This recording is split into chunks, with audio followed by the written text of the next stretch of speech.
In the grand tapestry of human history, few names echo with the force of Alexander the Great. A king at 20, a legend by 32. His empire stretched from Greece to India, forged in the crucible of battle.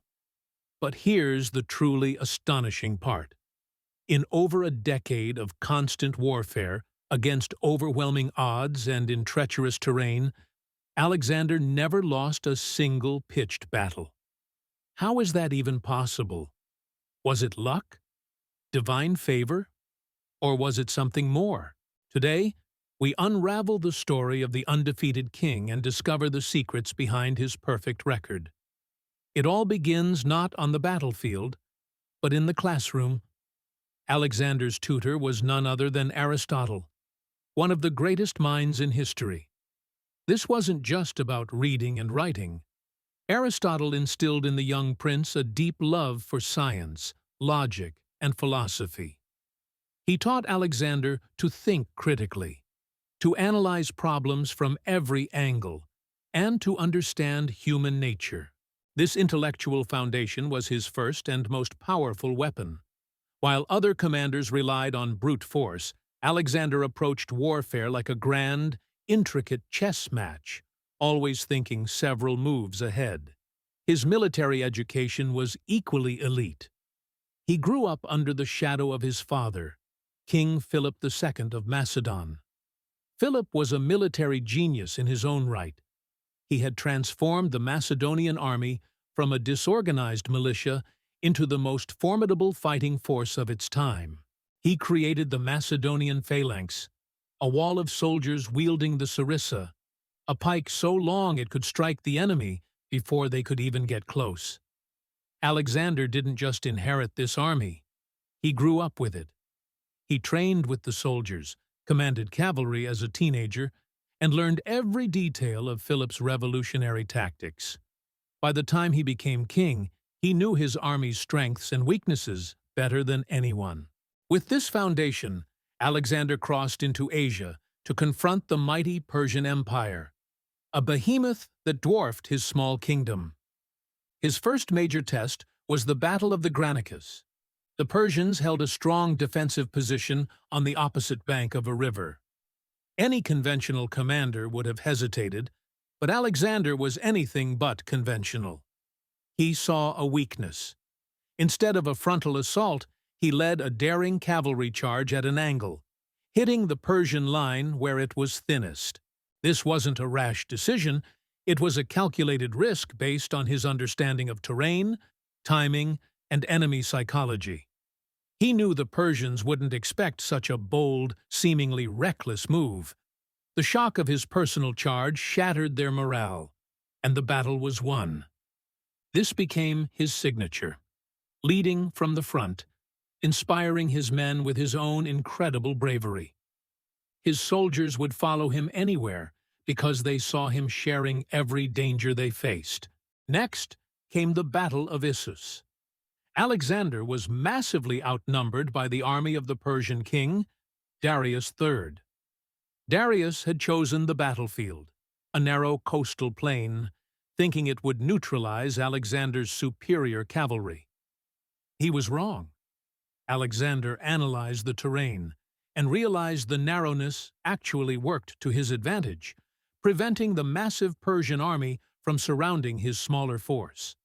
He spotted Darius himself, surrounded by his elite guard. In a move of breathtaking audacity, Alexander personally led his companion cavalry in a direct, surgical strike aimed straight at the heart of the Persian command. The sight of Alexander charging directly at him was too much for Darius. The great king panicked, turned his chariot, and fled. When the Persian soldiers saw their king abandoning them, their lines broke, and the battle turned into a rout.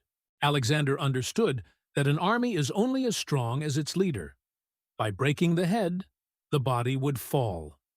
Perhaps his greatest tactical masterpiece was the Battle of Gaugamela. This time, Darius had learned his lesson. He chose a wide, flat plain specifically to let his enormous numerical advantage and his scythed chariots have maximum effect. He had prepared the ground, clearing it of obstacles. On paper, Alexander should have been annihilated. The night before the battle, his generals were nervous, suggesting a night attack. Alexander refused. He famously said, "I will not steal my victory." He was confident in his plan. When the battle began, it looked like the Macedonians were walking into a trap. Alexander advanced with his army at an angle, a tactic known as the oblique order. This strange formation confused the Persians. As the Persian left wing moved to envelop Alexander's right, it created something Alexander had been waiting for: a gap, a small, fleeting opening in the center of the Persian line, right near Darius. It was the moment he had engineered. Like a thunderbolt, he wheeled his cavalry and plunged through that gap, once again making a beeline for Darius. And once again, Darius fled. The battle was won not by matching strength against strength, but by creating a weakness and exploiting it with perfect timing and overwhelming force at the decisive point. Alexander wasn't just a brilliant battlefield tactician, he was a master of logistics and siege warfare. Take the siege of Tyre, a city on an island fortress deemed impregnable.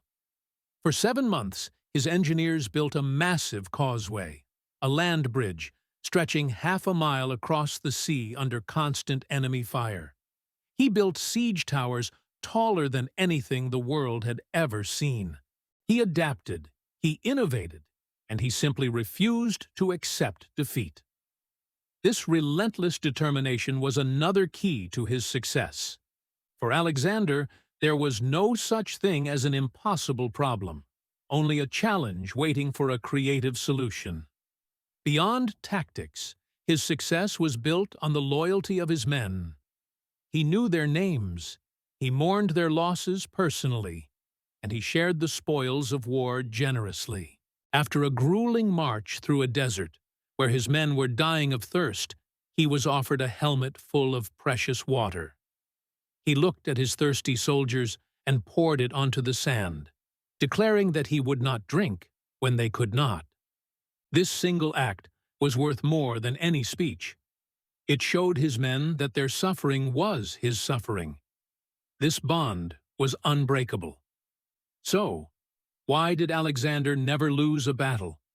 It was a perfect storm of factors. He had the intellect of a philosopher, trained by Aristotle. He had the military grounding of a prince, schooled by Philip II. He possessed a genius for strategy and an uncanny ability to read a battlefield in an instant. He was a master of logistics, psychology, and innovation. And above all, he was a leader of unparalleled charisma and courage, who inspired a fanatical loyalty in his men. Alexander's story is a timeless lesson in leadership. It shows that true greatness isn't just about strength, but about intelligence. It's not just about planning, but about adapting.